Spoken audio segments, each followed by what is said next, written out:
اعوذ باللہ من الشیطان الرجیم بسم اللہ الرحمن الرحیم اللہم صلی علی سیدنا مولانا محمد النبی الامی وعلی آلہ وبارک وسلم سلم علیہ۔ حضور پاک صلی اللہ علیہ وسلم کا جو طائف کا سفر تھا،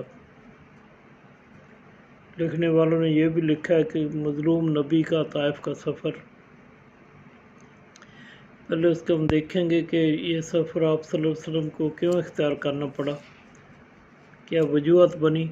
دوسرا اس کے بعد پھر وہاں پہ جو آپ کے ساتھ سخت حالات پیش آئے اس کے اوپر بات کریں گے۔ نبوت کا 10واں سال، جس کو عام الحزن یعنی غم کا سال بھی کہا جاتا ہے، جس سال ہمارے پیارے نبی صلی اللہ علیہ وسلم کے شفیق چچا ابو طالب اور وفا شاہ رفیقہ حیات خدیجہ رضی اللہ تعالیٰ عنہ کا انتقال ہوا۔ چچا کے انتقال پر اب بہت زیادہ مغموم ہوئے، کیونکہ کفار کے مقابلے میں وہ آپ کا دفاع کرتے تھے اور ظاہری اسباب کے دائرہ میں آپ کے حمایت و مددگار تھے۔ اور پھر خدیجہ رضی اللہ تعالیٰ عنہ کا انتقال ہوا، وہ آپ کی بیوی تھی، بلکہ حق کی آواز سب سے پہلے لبیک کہنے والی تھی اور گلشن اسلام کی پہلی کلی تھی۔ جب کبھی کفار مشرکین آپ کو ہزار ثانی سے آپ کو تکلیف پہنچاتے، جس سے آپ بہت زیادہ ملول ہوتے، تو خدیجہ رضی اللہ تعالیٰ عنہ آپ کی غمخواری کرتی، آپ کو تسلی دیتی۔ جب ان دونوں شخصیت کا انتقال ہو گیا تو آپ صلی اللہ علیہ وسلم بہت مغموم ہوئے اور پھر کفار کو بہت زیادہ وہ آپ کو یعنی بہت زیادہ تکلیف اور ظلم و ستم کرنے لگے۔ قریش کا یہ غیر انسانی اور بہیمانہ سلوک نہ صرف آپ صلی اللہ علیہ وسلم کے ساتھ تھا، بلکہ تمام مسلمانوں کے ساتھ یہی سلوک تھا۔ تو اس میں پیش آپ کے چچا ابو طالب، ان کی بیوی ام جمیل، حکم بن نبی عاص، عقبہ بن نبی معیط اور اس کے ساتھیوں نے آپ کو بہت زیادہ تکلیفیں پہنچائیں۔ آپ کے چچا جو ابو لہب تھا، وہ آپ صلی اللہ علیہ وسلم جہاں بھی تبلیغ کے سلسلے میں جاتے، خاص کر موسم حج کے موقع پہ جب مکہ میں باہر سے لوگ آتے تو آپ ان کو تبلیغ فرماتے تو پیچھے ان کے لگ جاتا اور پیچھے سے کہتا یہ شخص جھوٹا ہے، اس کا دین جھوٹا ہے، اس کی باتوں میں مت آنا۔ دوسروں لوگ کو آپ کے خلاف بھڑکاتا اور بعض غلاموں کو آپ کے راستے پر بٹھا دیتے، وہ آپ کے اوپر تان زنی کرتے، مذاق اڑاتے۔ ان حالات کی وجہ سے آپ صلی اللہ علیہ وسلم دیکھا کہ مکہ کی زمین اب تنگ ہو گئی ہے، تو آپ صلی اللہ علیہ وسلم نے فیصلہ کیا کہ یعنی جو طائف ہے اس علاقے کی طرف میں جاؤں۔ وہاں پہ آپ کے ننالی رشتہ دار بھی تھے بنو ہاشم کے خاندان سے، تو انہیں تبلیغ کروں اور وہاں اللہ کرے کوئی ایسا راستہ نکل آئے کہ وہاں ہم اپنی یعنی ہجرت کر لیں، نقل مقامی کر لیں اور وہاں پہ تبلیغ کے اچھے مواقع میسر ہوں۔ اب اس میں تاریخ خاموش ہے اور اس میں کافی جو بھی پڑھنے سننے والا ہے وہ بھی اس سے سرچ کرے کہ آپ صلی اللہ علیہ وسلم نے طائف کے سفر میں نہ ابوبکر صدیق رضی اللہ تعالیٰ عنہ ساتھ ہیں، نہ حضرت علی کرم اللہ وجہ ساتھ ہیں، نہ امیر معاویہ رضی اللہ تعالیٰ عنہ ساتھ ہیں، نہ عمر رضی اللہ تعالیٰ عنہ ساتھ ہیں۔ یہ اتنی بڑی شخصیت ہے، اس وقت آپ کی خدمت میں تھیں، لیکن آپ نے صرف اپنے ساتھ زید بن حارثہ کو، جو آپ کا یعنی غلام تھا، پھر آپ نے اس کو یعنی ایک بیٹے کی بھی منہ بولے بیٹے کی اس کو یعنی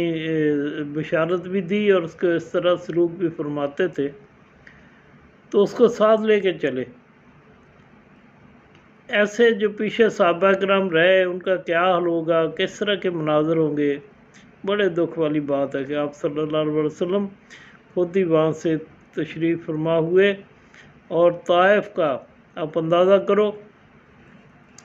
کہ یہ ایسے ہی ہے جیسے ہمارا مری ہے، اس طرح کا خوبصورت ٹھنڈا علاقہ ہے، اور مسافت اس کی یعنی 60 میل، کم و بیش 90 کلومیٹر ہے جی۔ آپ صلی اللہ علیہ وسلم پیدل تشریف لے کے گئے، 90 کلومیٹر کا فاصلہ پیدل طے کیا، اور ساتھ میں زید بن حارثہ ہیں آپ کی خدمت میں، راستے میں جہاں جہاں جن قبیلوں سے گزرتے انہیں تبلیغ فرماتے جاتے۔ اللہ اللہ، یہاں تک کہ آپ صلی اللہ علیہ وسلم طائف پہنچے، وہاں جو آپ کے ساتھ یعنی معاملات پیش آئے اس میں حضرت عائشہ صدیقہ رضی اللہ تعالیٰ کے حدیث پاک سے ظاہر ہوتا ہے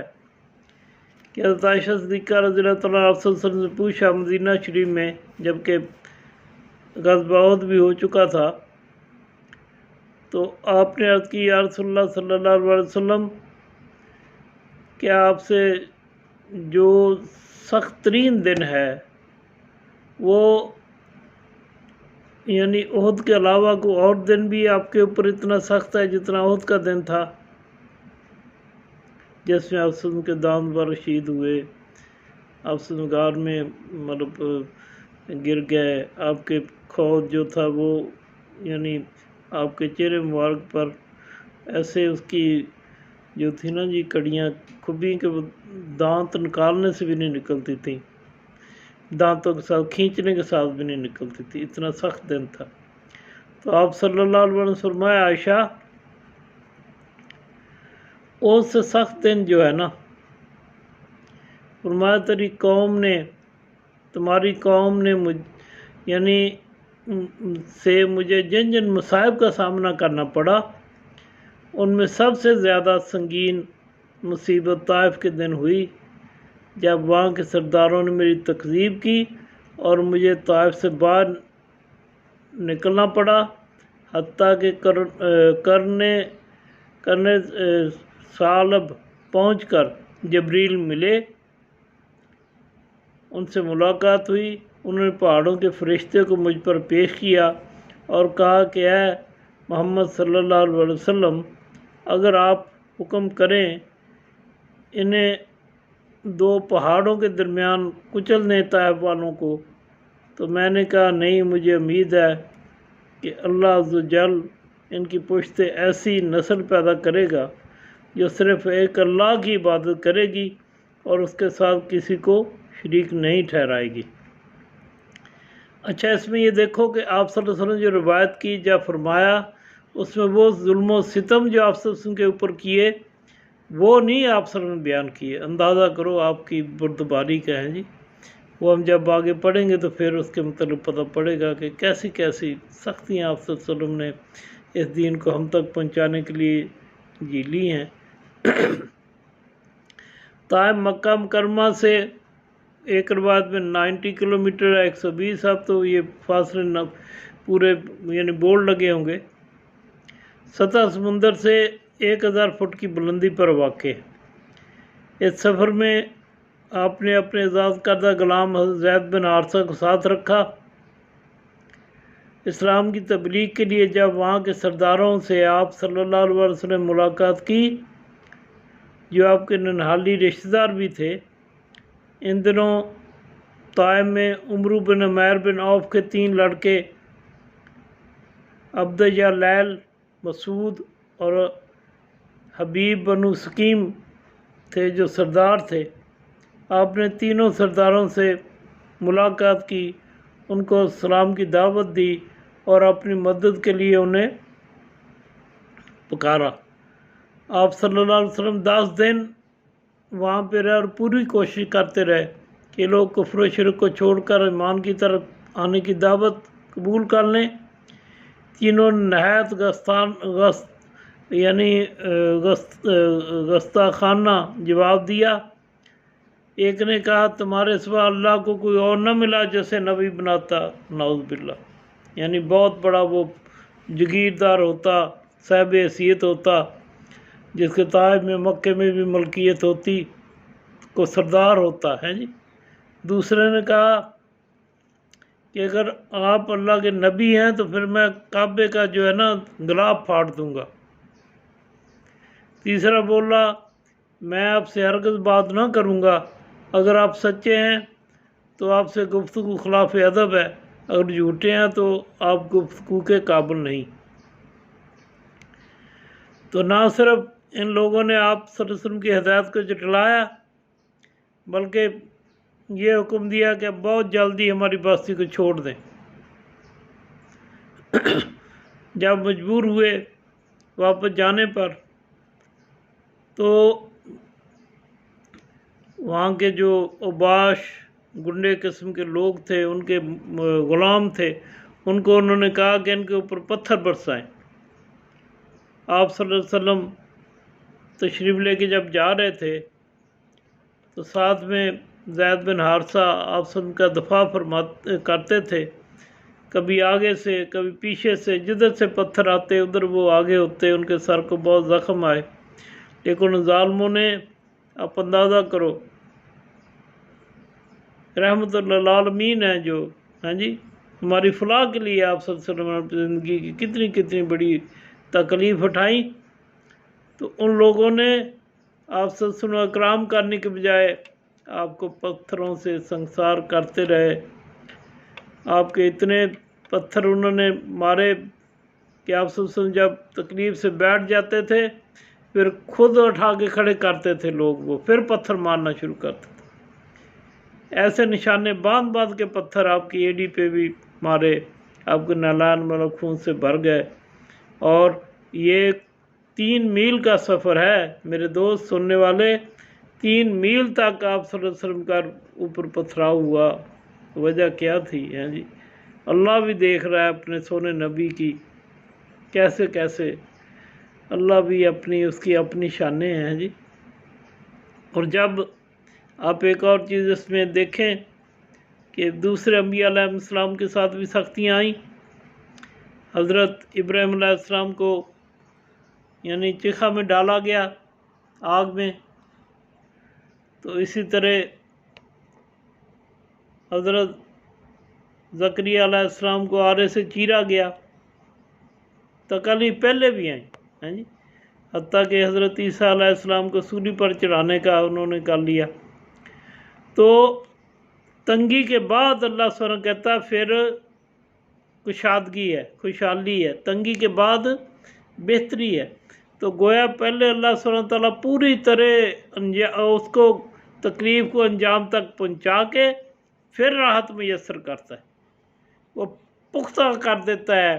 کہ کرنے والا میرے اس سے پورا گزر جاتا ہے تو پھر اس کے اوپر انعام و اکرام کرتا ہے۔ حالانکہ حضور پاک صلی اللہ علیہ وسلم کا گناہ تو یہی تھا کہ آپ صلی اللہ علیہ وسلم کو دین کی دعوت دی، تو کفار سے مشرکین جو مکہ تھے ان سے بھی زیادہ انہوں نے آپ صلی اللہ علیہ وسلم کے ساتھ یعنی سمجھو کہ سختی کا برتاؤ کیا، آپ صلی اللہ علیہ وسلم کے اوپر پتھروں کی بارش کی، آپ صلی اللہ علیہ وسلم ایسے نڈال ہو گئے۔ ایک روایت میں ہے کہ حارثہ جو زید بن حارث تھے، آپ صلی اللہ علیہ وسلم بے ہوش ہو گئے تو اٹھا کے یعنی عتبہ اور ربیہ کے جو ربیہ کے بیٹا تھا عتبہ اور شیبہ، ان کے وہاں پہ باغات تھے تو وہاں پناہ گزین ہوئے۔ آپ صلی اللہ علیہ وسلم ایک یعنی انگور کی جو بیل تھی نا اس کے ساتھ ایسے ٹیک لگا کے بیٹھ گئے، تو انہوں نے دیکھا جو ربیہ کے بیٹے تھے، ہے تو قریشی تھے، ان کا انہیں دکھ ہوا کہ یہ ہے تو ہمارے قریشی ہیں، ہمارے ہی قبیلے کے ہیں، تو گو وہ مسلمان نہیں تھے، پھر بھی انہوں نے آپ صلی اللہ علیہ وسلم کی خدمت میں اپنے غلام کے ذریعے کچھ انگور بھیجے کہ اور پناہ بھی باغ میں دی، تو پھر وہ جو لوگ تھے نا وہاں سے چلے گئے۔ جب آپ صلی اللہ علیہ وسلم نے وہ انگور آپ کے حضور میں پیش کیے گئے تو آپ نے ان کو بسم اللہ الرحمن الرحیم کر کے ان کو کھانا شروع کیا۔ تو جو لے کے آیا تھا انگور، وہ ان کا غلام جو عداس اس کا نام تھا، اس نے کہا کہ یہ تو یہاں کے لوگ ایسے الفاظ نہیں بولتے، یہ کیسے الفاظ ہیں؟ آپ صلی اللہ علیہ وسلم نے پوچھا تم کون ہو اور تمہارا دین کیا ہے؟ اس نے کہا میں عیسائی ہوں، نینوے کا رہنے والا ہوں۔ حضور پاک صلی اللہ علیہ وسلم فرمایا تم مثال انسان کی بستی سے ہو جس کا نام یونس بن متا تھا، یعنی اللہ کے نبی تھے علیہ السلام۔ عداس نے پوچھا آپ کس طرح انہیں جانتے ہیں؟ تو آپ صلی اللہ علیہ وسلم نے جواب دیا وہ میرا بھائی ہیں، وہ بھی نبی تھے، میں بھی نبی ہوں۔ عداس نے آپ صلی اللہ علیہ وسلم کا نام پوچھا تو آپ صلی اللہ علیہ وسلم نے فرمایا محمد۔ تب عداس نے کہا کہ میں نے تورات میں آپ کا نام مبارک دیکھا ہے اور آپ کے اصحاب بھی پڑھے ہیں۔ اس کے بعد اس نے کہا میں ایک عرصہ سے یہاں آپ کے انتظار میں ہوں، مجھے اسلام کی تعلیم دیجیے۔ آپ صلی اللہ علیہ وسلم کے اسلام پیش کرنے پر وہ فوری مسلمان ہو گیا اور جھک کر حضور پاک صلی اللہ علیہ وسلم کے سر، ہاتھ اور پاؤں چومنے لگا۔ تو اسی جگہ آپ صلی اللہ علیہ وسلم نے اللہ سبحانہ تعالیٰ کے حضور میں دعا بھی فرمائی، جسے دعائے مستضعفین کہتے ہیں۔ آپ نے اس میں تواضع و انکساری کی حد کر دی اللہ سبحانہ تعالیٰ کے سامنے۔ ہاں جی، آپ صلی اللہ علیہ وسلم فرمانے لگے یا الہا میں تجھ سے اپنی کمزوری اور بے بسی اور لوگوں کے نزدیک اپنی بے قدری کا شکوہ کرتا ہوں۔ یا ارحم الراحمین تو کمزوروں کا رب ہے اور تو ہی میرا رب ہے، تو مجھے کس کے حوالے کر رہا ہے؟ کیا کسی بیگانے کے جو میرے ساتھ تندی سے پیش آئے، یا کسی دشمن کے کہ جس کو تو نے میرے معاملے کا مالک بنا دیا ہے؟ اگر مجھ پر تیرا غضب نہیں تو مجھے کوئی پرواہ نہیں، لیکن تیری عافیت میرے لیے زیادہ کشادہ ہے۔ میں تیرے چہرے کے اس نور کی پناہ چاہتا ہوں جس سے تاریکیاں روشن ہو گئی، جس پر دنیا آخرت کے معاملات درست ہوئے، کہ تو مجھ پر اپنا غضب نازل کرے یا تیرا عطاب مجھ پر ہو۔ مجھے تیری اطاعت مطلوب ہے یہاں تک کہ تو خوش ہو جائے، اور تیرے بغیر کوئی زور اور طاقت نہیں، لا حول ولا قوت الا باللہ۔ ہیں آپ صلی اللہ علیہ وسلم نے ایسی دعا فرمائی۔ پھر جب وہاں سے آپ منازل طے کرنے لگے، باغ سے نکلے، تو کرن کی منزل پر حضرت جبرائیل علیہ السلام آپ صلی اللہ علیہ وسلم نے بادل ایک دیکھا جو آپ کے اوپر سایہ فگن ہو رہا ہے، تو اس میں حضرت جبرائیل علیہ السلام تشریف لائے اور ساتھ میں آپ کے پہاڑوں کا فرشتہ تھا۔ تو آپ صلی اللہ علیہ وسلم نے جبرائیل علیہ السلام نے سلام کیا اور کہا یا رسول اللہ صلی اللہ علیہ وسلم یہ میرے ساتھ پہاڑوں کا فرشتہ ہے اور اللہ کے اذن سے آپ کی خدمت میں حاضر ہے۔ وہ فرشتے نے آگے جا کر آپ صلی اللہ علیہ وسلم کو سلام کیا اور عرض کی یا رسول اللہ صلی اللہ علیہ وسلم مجھے اللہ نے آپ کے لیے بھیجا ہے، اگر آپ مجھے حکم کریں میں طائف کو 2 پہاڑوں کے درمیان میں پیس کے رکھ دیتا ہوں۔ آپ صلی اللہ علیہ وسلم نے فرمایا میں یہ نہیں چاہتا ہوں، میں تو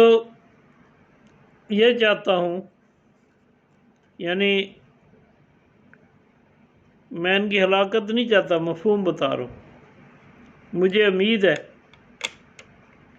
یہ چونکہ میرا مقام نہیں جانتے، انہیں میری قدر پتہ نہیں ہے، اس لیے ایسا کر رہے ہیں۔ میں اللہ تعالیٰ کی طرف سے امید رکھتا ہوں کہ انہی میں سے لوگ ہوں گے جو بعد میں کفر کو چھوڑ کے اسلام میں آ جائیں گے۔ تو بعد میں اسی طرح ہوا، جب اسلام کی دعوت عام ہوئی تو پھر یہاں کے لوگ بھی مسلمان ہوئے۔ اللہ تعالیٰ ہمیں حضور صلی اللہ علیہ وسلم کی محبت عطا فرمائے، آپ صلی اللہ علیہ وسلم کے دین کی جو آپ صلی اللہ علیہ وسلم اپنے اوپر اپنی جانی، مالی، خاندانی، جو یعنی شیب ابو طالب کا 3 سال کا وہ قید خانہ، وہ بڑی اذیت تھی۔ کیسی کیسی اذیتیں آپ صلی اللہ علیہ وسلم نے ہمارے لیے جھیلی، اور یہ دین ہمارے تک پہنچایا، دین کی ٹھنڈک پہنچائی۔ ہمارا آپ صلی اللہ علیہ وسلم کا ہمارے اوپر حق ہے کہ ہم اس دین کی تر و تازگی رکھیں،